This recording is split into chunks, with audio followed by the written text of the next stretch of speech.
Today we have a great session about private sector government school meals engagement led by Sherry Singh. Sherry develops strategy and manages grants and investments focused on social and environmental sustainability and food supply chains. She also shapes and leads global giving strategy focused on farmer market access. From 2012 to 2015, Sherry supported and then led a supplier development program that connects small businesses into the retail supply chain at Walmart's South Africa subsidiary, Massmart. And she has extensive experience working in food and agriculture value chains, including as a program officer with the Bill and Melinda Gates Foundation and the International Finance Corporation. She started her career in management consulting and U.S. Africa trade development. Sherry is a South African Rhodes Scholar and a Ronald H. Brown Foundation Commercial Diplomacy Fellow. Sherry is a naturalized U.S. citizen and has two beautiful, wonderful daughters, Johari and Carissa. Sherry also, she came on to do some work for GCNF to look at sort of what a framework for private sector government school meals engagement would look like, and looked at some case studies and which she'll be presenting to us this morning. So thank you. I'm going to pass it over to Sherry. Oh, sorry, one thing before I pass it over is we will have our Q&A session. If you write me a question in the chat box, I can repeat it. That should be in your lower right-hand corner. Or if you sort of raise your hand via chat box, I can activate your microphone or your video chat so that you can ask the question personally over AV.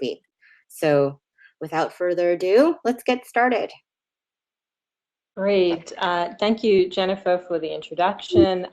It's good to be with the GCNF network and to be connected with your stakeholders who are interested in private sector engagement when it comes to supporting school meals and school nutrition programs around the world. As Jennifer mentioned, I came on to work with Arlene and her wonderful team at the time in 2016, and it was in a period between my two Walmart roles, and so I really was working in my personal capacity as a short-term consultant on this assignment. And the assignment really was a question. The question was really around what would it take to get deeper private sector engagement in government school meal programs. Were there some examples of private sector engagement, and this would be beyond procurement, for example, more strategic engagement around the world that could be pulled up as case studies for where we could learn and where we could catalyze conversation with the broader network. And then the intention for what this research would feed into is that over time, GCNF would be able to build out its private sector collaboration network, that you would have deeper and more robust conversations, for example, on the sides of the GCNF forum, that you would look for opportunities for replication, and that over time you would see the private sector show up in a deeper, more strategic role when it comes to building capacity and engagement in national school feeding programs around the world. This was a short and quick assignment, but we think the insights are beneficial. We'll share some of the insights today with you, and then really want to start to catalyze this conversation that the GCNF network can take forward about roles and opportunities for stronger private sector engagement.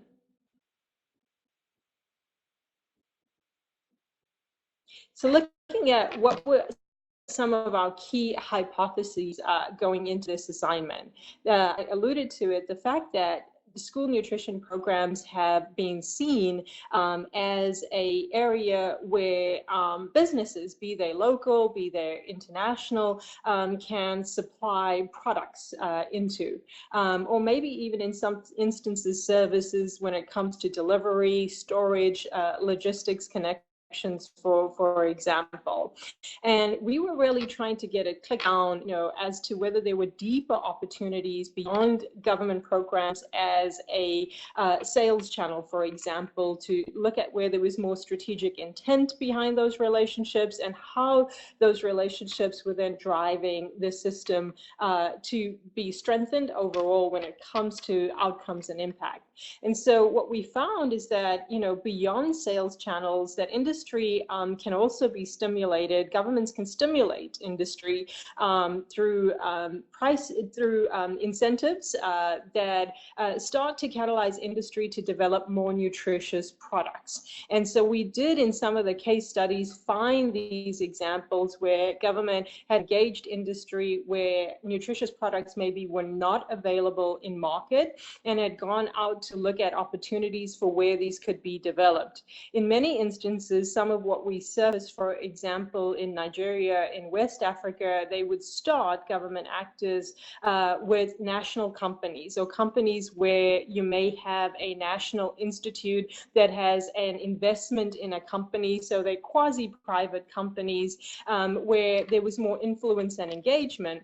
But as we went across and looked at other programs, for example, in Latin America, we found examples where there were fully owned private companies who had engaged with government about the opportunity, saw options for commercial sales of their product beyond school nutrition programs, but started to innovate to develop products that were targeted at school meals programs. These products started to be integrated into the programs, and over time, you saw in some of these cases a proof of concept where you could substitute out imported products. You could start to onshore some of the manufacturing of these products more locally, and so you started to build out win-win cases for business and for government over time when it came to product development.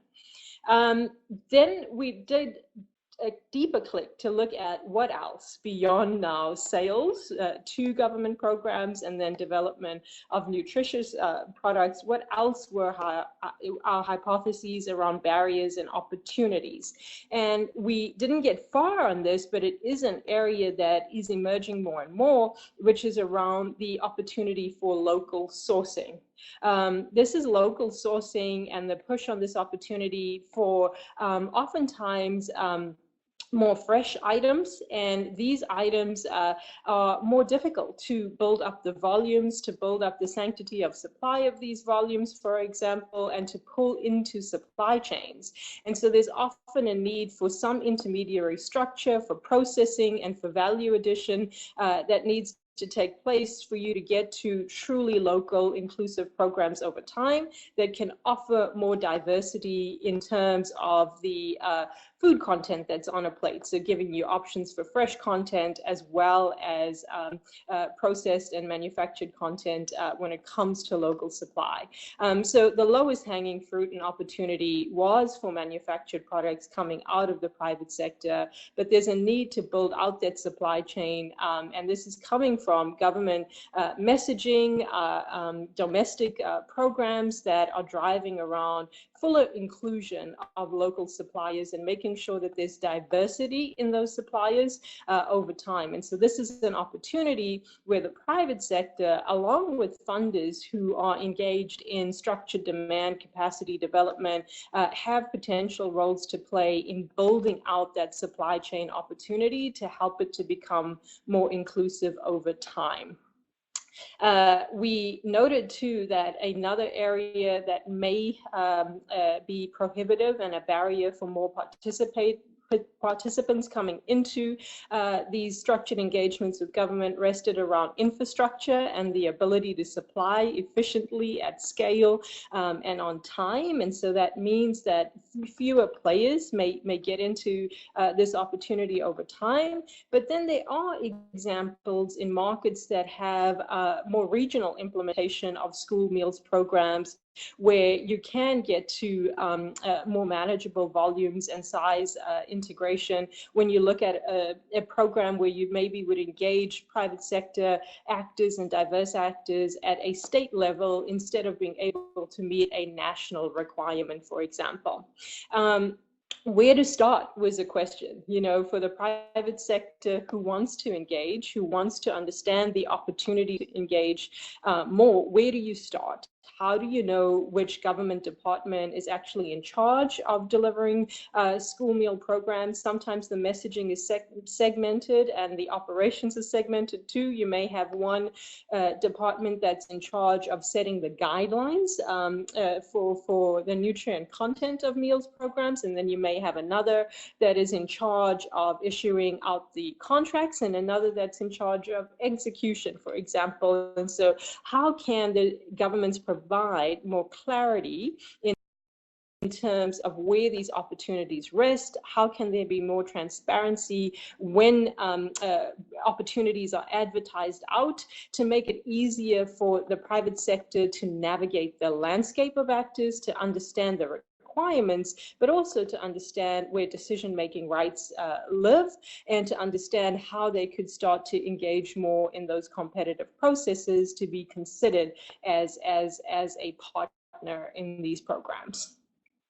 And then we found in very few cases, but this is an emerging trend, and you're seeing it happen in places like South Africa and in India, and it may be something that takes on in other parts of the world where there's a deep focus on local supplier development and local integration and on corporate social responsibility. And so we found that in some settings where there are strong incentives for corporate social responsibility programs, where in some instances these programs are actually mandated, that you see the private sector showing up in a different way. And then you see the private sector, depending on their capabilities, making more thoughtful, deeper choices about the programs that they choose to lean into and operate.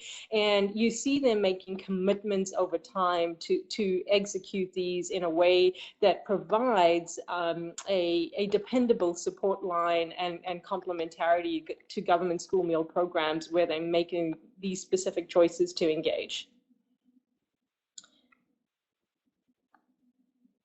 And then we thought about, roles and opportunities and potential barriers for private sector engagement. And one was, and it's alluded to, how does the private sector shifts its mindset from government school meals programs being a sales opportunity or an avenue for donation programs, to being able to see it more systematically as an opportunity not only for sales or for donations, but an opportunity for deeper technical support when it comes to execution, when it comes to procurement, when it comes to engaging teams and how they're building out their logistics and storage infrastructure, for example. How do you elevate the conversation to go beyond sales and donations, for example? How do you look at the donations infrastructure and look at strategic maps across countries? Are there certain districts when it comes to delivery of school meals programs that are better served than others?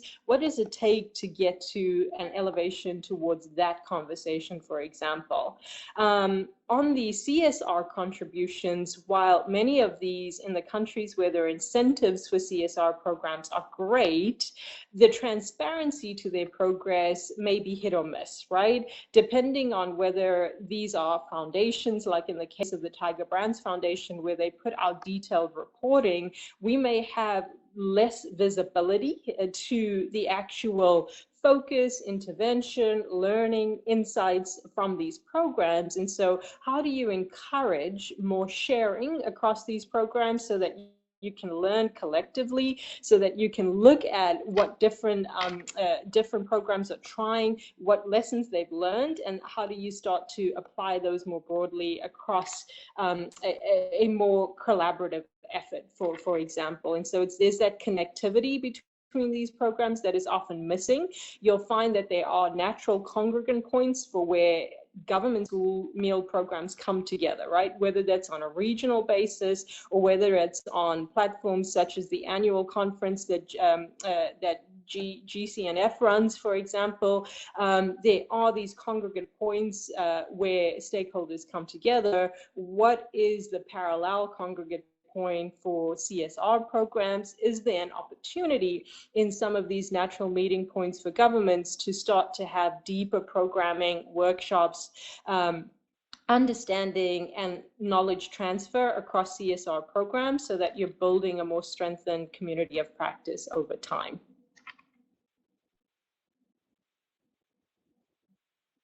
Great.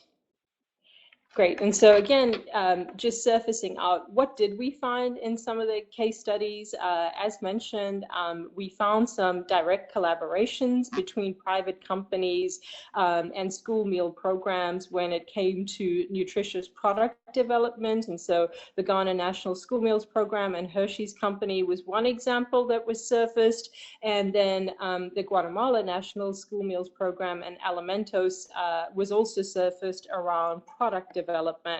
And then, as alluded to earlier on, the Nigeria National School Meals Program and NASCO had that deeper incentive structure around new product development and around creating and testing incentives to drive that with local industry. And so it just went a click deeper than the two prior programs that I mentioned.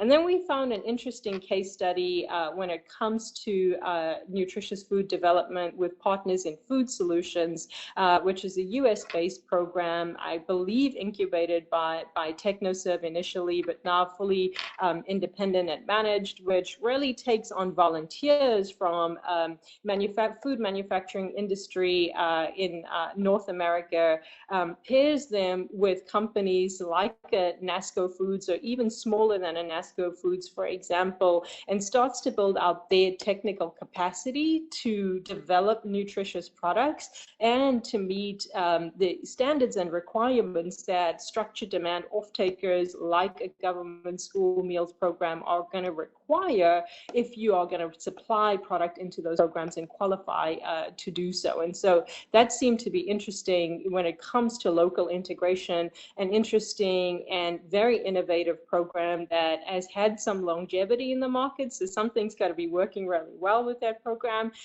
in terms of how do you seed capacity development from established companies like a General Mills, for example, so that you're building out this deeper local expertise to meet local needs and be pulled up into these formal supply chains over time.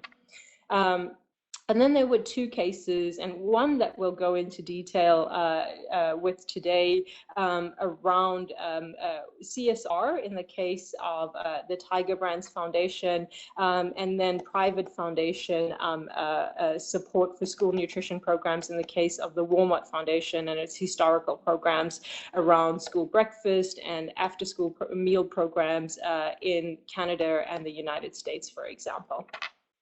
Great, and I'll pause there to see if there are any questions on the chat before we go into these case studies.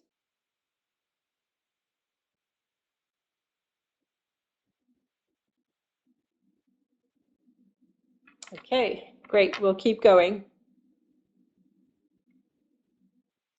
Great. So the Tiger Brands Foundation stood out as a foundation, as I mentioned, with a very targeted program, right? So unusual for a foundation in terms of having a single mandated program that sits under its foundation, having very transparent reporting on its program, having an advisory board in place in terms of what it was delivering against.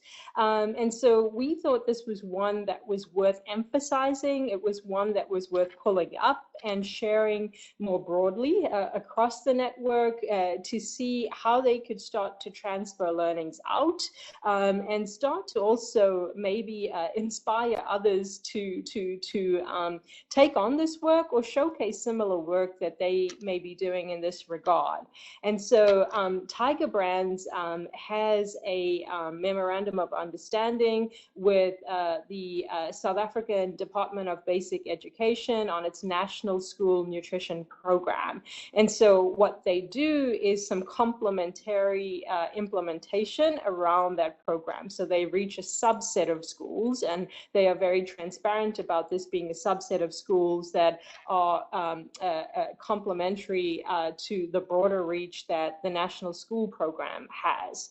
What we can say about the National School Program, number one, is that it is a national program, that it does have a fairly consistent set-aside budget, and that it does have, as we mentioned, this clear roadmap of who are the technical partners inside of the government. Where do decision-making rights rest when it comes to procurement, for example, when it comes to CSR program integration, for example. There is more of a roadmap for how you engage and what the different roles are that the private sector could potentially play when it comes to structured engagement with the National School Feeding Program. And so that is different, and so that was also a standout with this program. Tiger Brands has the most comprehensive program when it comes to complementary engagement with the National School Meals Program, but there are many other standout corporate programs who have similar interventions alongside the government. And so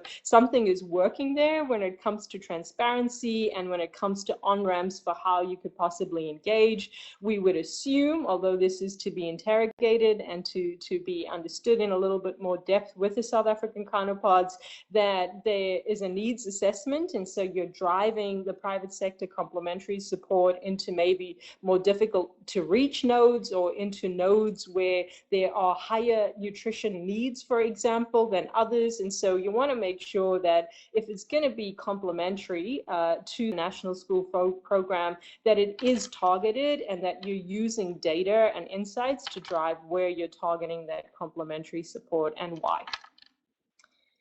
Great. So other things to highlight about the Tiger Brands program is not only is there a structured national school meals program in country with these clear on-ramps for engagement, there's also a mandated corporate responsibility expectation that's legislated in South Africa. And so companies have to segment their giving to around traditional CSR, but also around supply chain integration when it comes to local sourcing from small, medium, and micro enterprises, known as the ED regulations. And so this is an annual process. It's a process that requires third-party auditing and certification.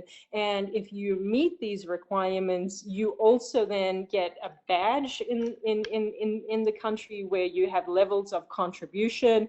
And if you are known to be a contributor meeting these expectations at a significant level, that distinguishes you in your peer market, for example. So there's a competitive structure behind this for private sector companies.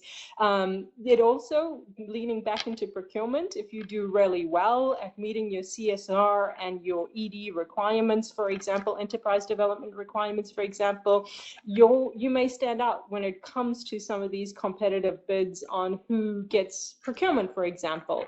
And I'm not saying that that's the reason why Tiger Brands has implemented the program it does. I'm saying that to say that where there are clear incentives, where government sets a clear framework, you can catalyze companies to compete for good, right? Because this has to be a sincere effort. It has to be a transparent effort if it's really going to stick, and not simply be driven by a point system, for example. And so I think we do have that in Tiger Brands, where we have an outstanding program that sits underneath their foundation. They are a product manufacturing company. They hold a number of household brand names that are known value items in South Africa. And incidentally, a lot of these items are nutritious products. They are rolled oats, like you see here, or they may be fortified flours and other products in those categories, for example. And so they start from this good base.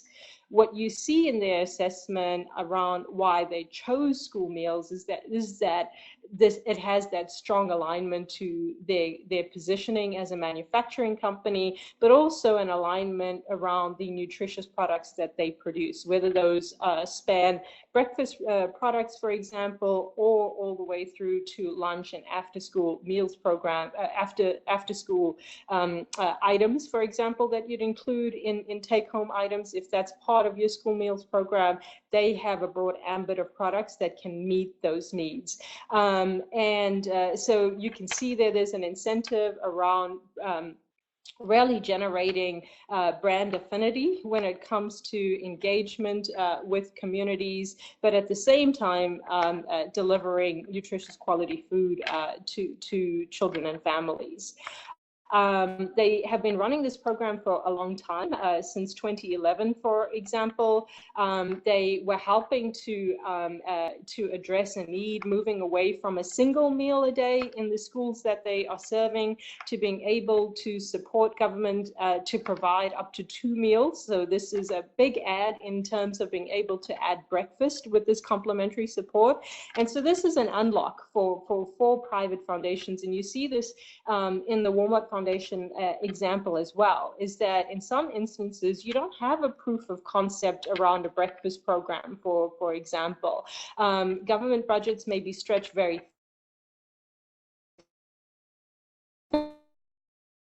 and so if they truly want to get to national, they're not able to deliver meals in those contexts. And so you get to a minimum requirement. And so having engagement to be able to go above that minimum requirement creates unlocks in proof of concept. So you're testing out what does it take to get to efficiency? How do you roll out breakfast? What infrastructure is different and needed to be able to do that, for example? When you get to proof of concept, how do you engender support? So once you've had a test case, how do you go back and look at your budgeting and your targeting to be able to look at how this test case may integrate into your national plan, for example? Or how do you look at the case assessment of the nutrient outcomes, right? So in these 60 schools, for example, that were initially served through this program, you would be able to have a comparative set around nutrition outcomes for schools, for example, that were receiving both breakfast and lunch versus a set of schools that may not have had that opportunity to have both meals, for example. So there were lots of advantages around this collaboration that work for both sides. Tiger Brands also went beyond product, and so this was a huge unlock in terms of the program that they've built. For example, they went in and they looked at the infrastructure itself. And so how would they engage to start to set up a sustainable infrastructure plan? So this gets you to looking at, basic costing to get a quality set of infrastructure in place. It looks at upkeep and maintenance. So who's going to operate the facility? Who are you going to train around food safety and quality assurance to be able to work in those operations? And what's the budgeting plan over time?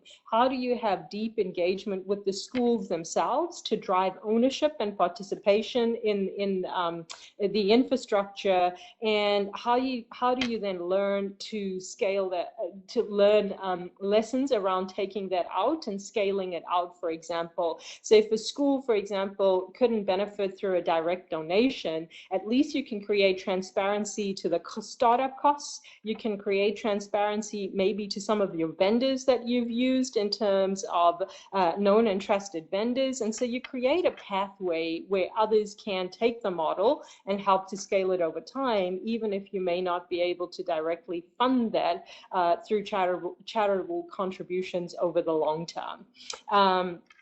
So this is what we can share in this case. I think what we want to pivot to here are some of their lessons learned, right? And so they have been able to scale incrementally, and that is part of them running this high quality program, right? So by choosing to do more components than just looking at donations into the program, by choosing a systematic response, they have moved gradually, and they're now in 90 95 schools. There are limitations to schools, to the reach, right, as mentioned. And so having a transition plan and looking at how would we scale over time, thinking about that up front, being clear and transparent with your partners about that so that they can look at whether they'd integrate that into their budgeting over time or whether they'd go to market to fundraise for that over time is pretty important to think about upfront.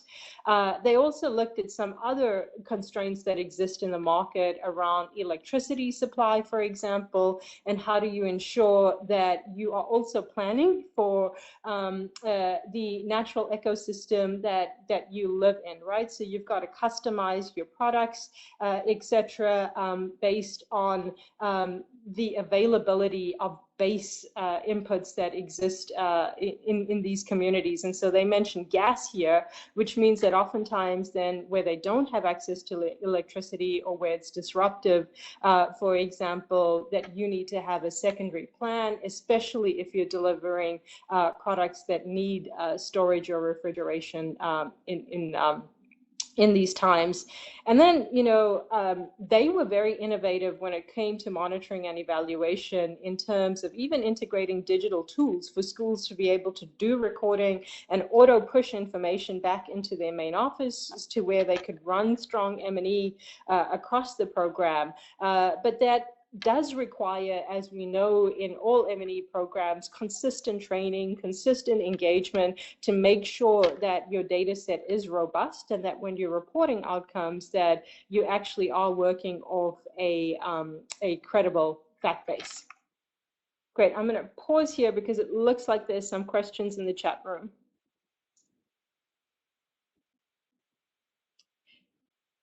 Yes, so Derek, in the case of Tiger Brands, I'm just answering Derek's question is were the kitchens provided entirely by Tiger Brands or tied to the school lunch program.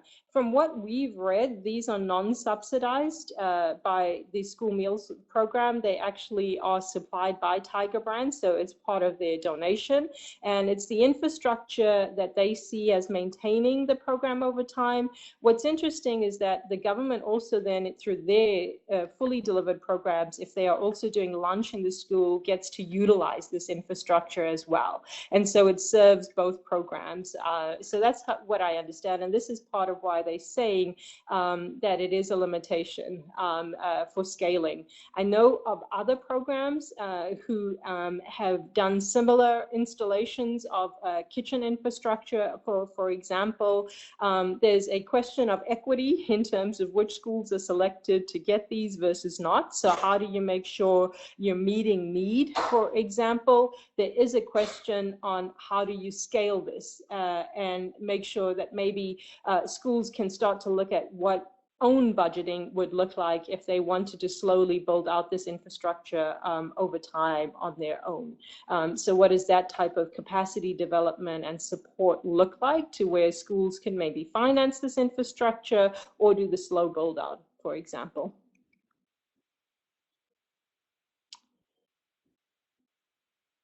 Great. And then when it comes to the nutritional outcomes, and so this is another benefit of having a private sector partner and having the CSR support is that they could invest in deep M&E. So once they had put out this ability to collect data into the schools and they had assigned an officer to work with the schools around data collection, they were able to then engage a university partner to build on that, to come in to do deeper evaluation of outputs and outcomes. And so they report on this, and you'll see here, just in the corner slide right here, that there were certain targets that outcomes targets that they were able to measure and report back out on. One was around energy efficiency, and so looking at school learners being served more nutritious products that they were able to energize better, and you see some weight improvement improvements coming out of that. And then you see also some positive impacts to reduction in stunting and wasting, for example. And so I think that's pretty impressive that they were able to get this third-party insight into their programs. I think it's something that if you hear the government talk about this program, they are likely to emphasize and value quite significantly. And as mentioned as well, right, where you have these test cases where you're able to go a little bit deeper, that can have bigger impacts in terms of driving national assessments in terms of how they want to structure or start to tailor their programs as they go forward in response to these results and findings. So they may want to change the nutrient mix of meals that they're serving, for example. They may want to make adjustments around adding breakfast in certain high-risk nodes, for example, where they have a data and a fact base to support that. And so that's been quite valuable. Great. So on the question about the kitchen staff, I would have to go back and have a look at the reports. There's a question around whether the same staff prepare the breakfast and lunch items in the schools. I'll have to go back and look at the structure from memory, because it's been some time. I understood that these were volunteer-based positions, so that the folks who came in to be trained came from the community.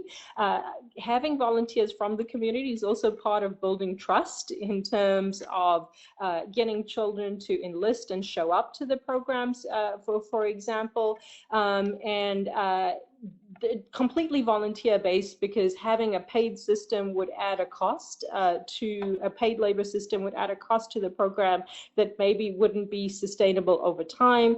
That you could train volunteers if you have turnover, for example, to come into the program, and that you could also structure who volunteers across breakfast and lunch based on people's schedules and their ability to elect to come into those slots where it's better suited, for example. But we can get you a factual answer from Tiger Brands. I'm sharing what I recall from the staffing structure. Yes, we've heard of other companies. There's a question from Arlene. Are there other companies engaged in school meals delivery? Yes, Massmart, which is part of Walmart, a subsidiary of Walmart, which is where I work today, does have a school nutrition program. They have a similar MOU with the Department of Basic Education. They also, through their integrated annual report, are required to disclose their CSR contributions around this program and do structured reporting in that regard. I'm not sure that they've gone as deep as Tiger Brands in terms of doing a third-party assessment of the work, but they certainly, as a retail brand, are one of the leading programs that works alongside the Department of Basic Education. And I'm sure there are others, but none at the scale of the two that I've mentioned to you right now.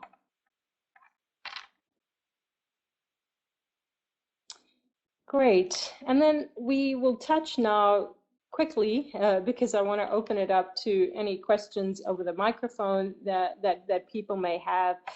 We'll touch quickly on the Walmart Foundation's program. So this is historical, right? This information was back in 2016, and since joining the foundation, I have a deeper click and view on the strategy and its go-forward direction.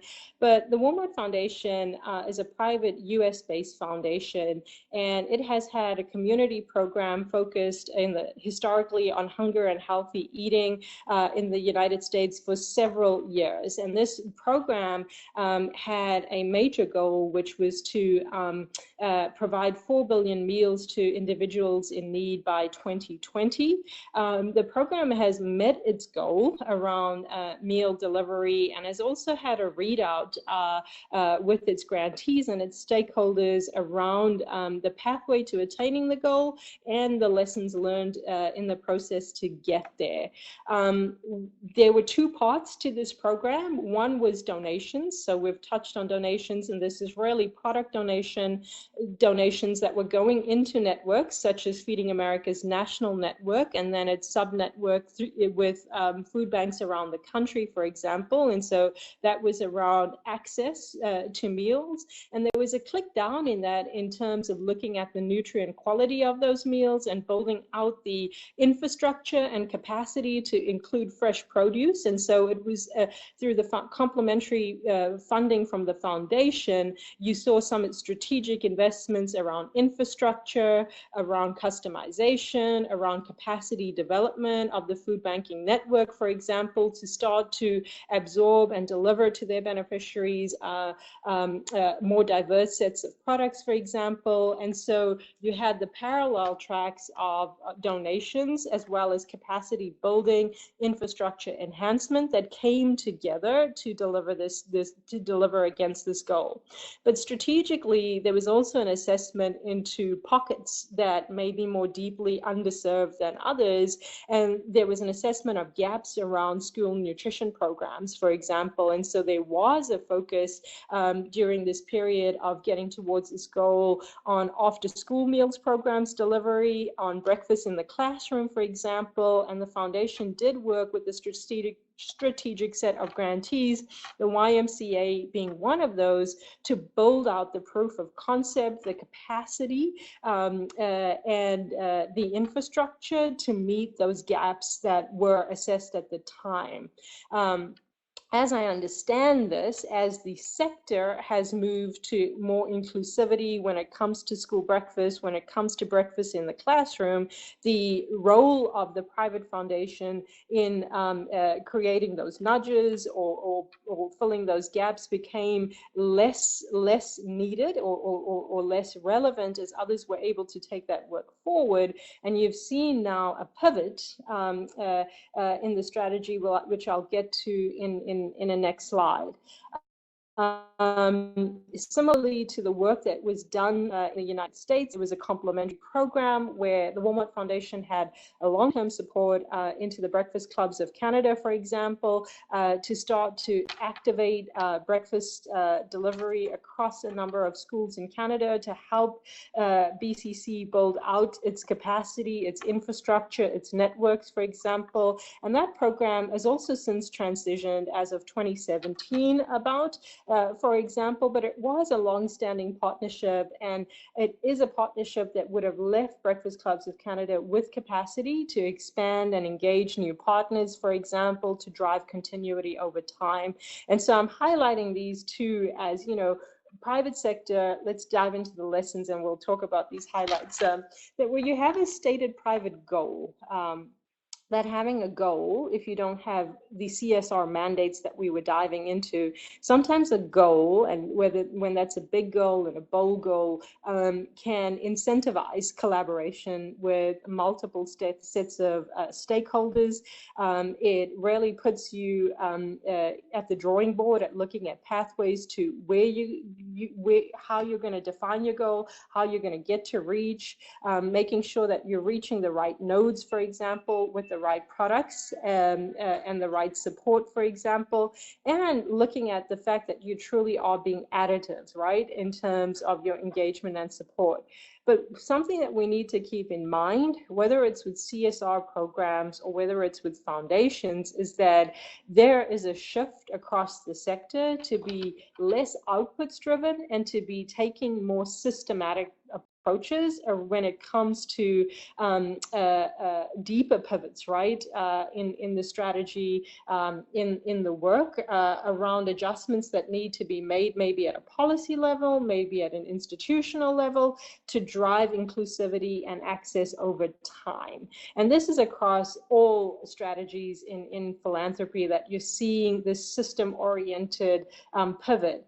That means that CSR programs and philanthropy programs are making deeper choices They're making choices that are more place-based or that are more refined when it comes to topics they focused on, for example. And that's because stakeholders, be those stakeholders beneficiaries, be those stakeholders national institutions in terms of where these programs reside, are more focused on outputs and outcomes. And so you see that with Tiger Brands, they haven't chosen to be a wide-ranging, multi-topic foundation.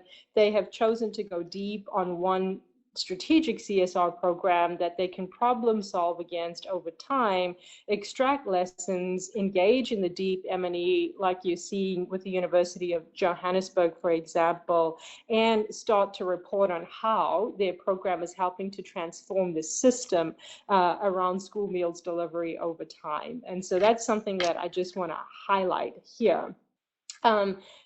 With the Walmart Foundation, as it moves into the next season of its Healthier for All strategy, it's now focused on increasing access and availability to healthier food. And so that's the tests that you saw around integration of fresh into the donations programs, for example. It's really looking at an emphasis on more equitable access. So what are the nodes that are not being reached today? And it's also a click down on healthier, for example. And then on nutrition education, a lot of that was being delivered, including through schools and through some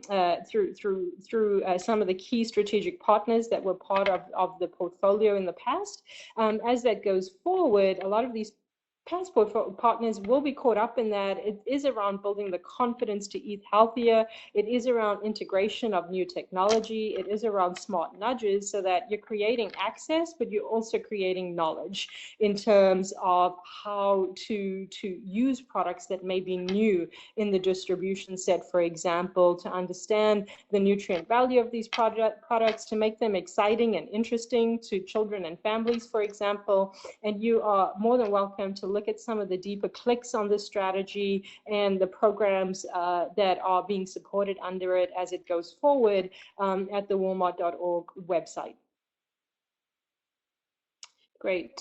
And I am going to stop there just to say that, you know, before we go into questions, in a future state, and this comes from the research back in 2016 when we stepped back and said, well, what would best practice look like? We'd have strong policy frameworks. We'd have giving guidelines around corporate responsibility, for example. We would have local sourcing guidelines, and you'd have predictable and timely engagement from government, whether that was on payments or whether that was on co-execution of programs, for example, and you'd have transparency to selection processes, for example. And so that was what we filtered up as best practice for government. For the private sector, you'd have more emphasis on locally supplied. So getting to, you know, how do you onshore some of the manufacturing of these local products? How do you include local ingredients that children who are benefiting from school meal programs are familiar with? How do you make these innovative and exciting, for example? How do you be price competitive in your delivery? So, you know, how do you look at reach and scale, for example, but not at the expense of quality? And then how do you pair the sales function and the product availability and the supply, because we cannot underemphasize that that is important. But how do you pair that with technical assistance, like some of the TA that you're seeing with Tiger Brands? And it is something to touch on that when Tiger Brands gets into a school, they think about storage, they think about logistics with the school. They have those conversations at that school and the district level, but they're also having those conversations with the national government. They have a sophisticated logistics infrastructure. They're a foundation that sits next to procurement teams. And so there's a lot when it comes to soft skills development, when it comes to learning and engagement that can be shared. Is that being done? And in an ideal state, that would be the case where you're moving to a truer partnership. And then continuing to innovate around fun, nutritious, products that are going to drive excitement, that are going to be sustainable as well when it comes to packaging, when it comes to content, for example. And so how does that continue to be an emphasis for the private sector? For donors, it's around local actor coordination. So it's making sure that you've consulted the right people when you're pulling in programs, that you know that you are addressing a gap or a need, that there is a database behind that, that you're working with the right institutions, for example. So it's being thoughtful in design. There is value to predictable funding timeframes. So we know that charitable giving is not indefinite, for example, but we also know that nonprofit partners and their stakeholders value set timeframes. And so what is a meaningful timeframe to get to a desired next step in the process for your partners? And are you thinking about that as part of your design and your funding planning? Deepening the understanding of your role and contribution. We're talking about the private sector and how to elevate engagement, but when we step back, governments really are the big entity, right? They are the main custodian of these programs. The private sector has a role to play. So understanding how can you be complementary, understanding government strategies and programs, really emphasizing data and what the data is telling us about outcomes, for example, and looking for distinct opportunities where there are gaps. And so it applies to the private sector and donors, making sure that you're filling those distinct gaps, that you're doing that in consultation with your stakeholders, including national stakeholders, and that you're using data to make sure that you are targeting the right areas or the right interventions, for example. And then the private sector, donors have a big role to play in technical support and training. And this would be working across companies, across CSR programs, for example, across government stakeholders, for example. And so there's this ability with donors to have a supra view. Tiger Brands is a South African company. They've got a deep Africa presence. At the moment, their program is scoped to South Africa. And so with a company CSR program, you may see it be more targeted. With a private foundation, sometimes you're able to take a step back and you're able to have a more holistic view. You're able to congregate multiple sets of CSR programs or multiple sets of government stakeholders. You're able to bring them together through a network, or you're able to work across multiple sets of NGOs to drive towards some of these more system targets that we are all system change targets that we are all trying to pivot towards. And so that's where donors could potentially come in and play deeper, more strategic roles. And then across all of this work, and I think it was an eye-opener for us in 2016, is how do you have more transparency to monitoring, evaluation, outcomes and impact, right? So how do we just have more transparent reporting? How do we surface more of these insights and learnings? This is a rough scrub in our presentation that we have here today. How do you deepen this to be a more meaningful academic exercise? How do you get it verified? How do you get it published and distributed in a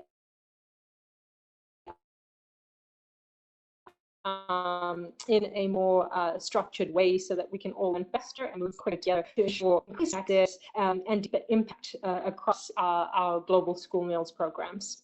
And I get up there. Thank you. Thank you so much, Sherry. It's a great presentation, and I think it covers a lot of ground and a lot of different facets of interest that we can dive deeper on. In the interest of time, I do want to open the floor to questions. If there are any additional questions that weren't asked during the presentation, you can go ahead and ask the questions in the chat box, or you can just say, I have a question in the chat, and I can authorize your mic so you can ask that question over audio. So let me open the floor to any questions for Sherry.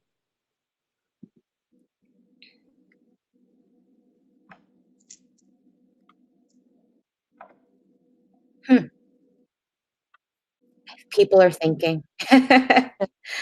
I was curious I mean, I to have a hear. question. Okay. Mhm. One thing that I was thinking about, Sherry, is, when you're talking about CSR guidelines, and sort of how that intersects with sort of food security and nutrition guidelines. When you were doing this review, did you see sort of how that worked together, whether it came from government or private sector, and sort of how that played out in the school meal program? The um, the one part where I'm seeing convergence is around the emphasis on local. And so this would be starting from the Mm, base of local engagement, and then looking at content provision into your engagement, right? So looking at if you are supporting, an after-school program, for example, through your CSR program, you may be supporting a Boys and Girls Club equivalent, for example. How does local content show up into that? How are your service providers and your procurement processes democratized to include more small, medium, and micro enterprises? And this is a theme that you're seeing in markets where there is underemployment, where there is slow growth of their private sectors domestically, for example. And so that leads you to think about delivery and inclusion in your programs. And so what you're seeing is this deeper emphasis on where can I source product locally? How can I prove my local content contribution to my products today? And so what you see are small producers being caught up into that process. And that's actually a good thing, because you're seeing small manufacturers, and in many instances, small farmers as well, finding new avenues to where there is a deeper engagement from the private sector when it comes to inclusion, where these signals are being put forward by national actors, for example.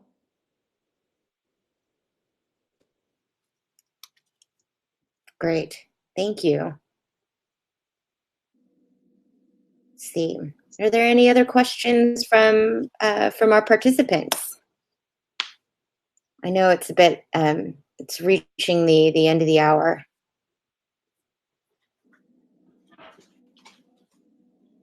I'd be happy to get questions, and I'm sure the GCNF network will be happy to get them too, from the private sector, right? So what are the private sector's reactions? And it's really, what are their observations of trends that they are seeing in the market? They are often getting these signals. So if they're in different country markets, you can take Myanmar, for example, or Cambodia. In these markets where these dynamics are there around local inclusion, underemployment, stimulating local manufacturing industries, for example. What are they learning as they start to enter some of these markets? And are they seeing more structured incentives to start to participate in school meals programs or other types of structured demand programs, right? This is one avenue. There may be others who've had experience in different sectors, maybe non-food sectors, but we could learn a lot from them.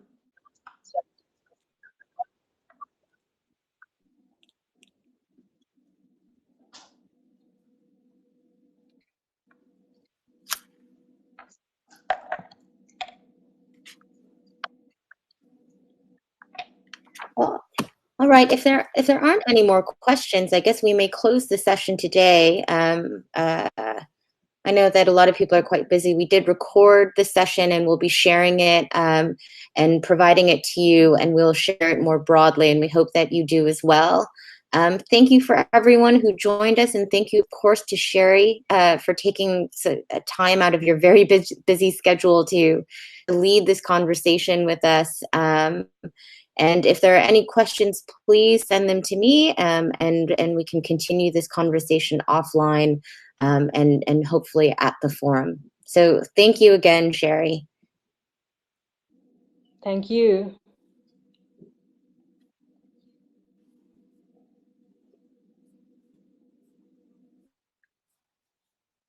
Great.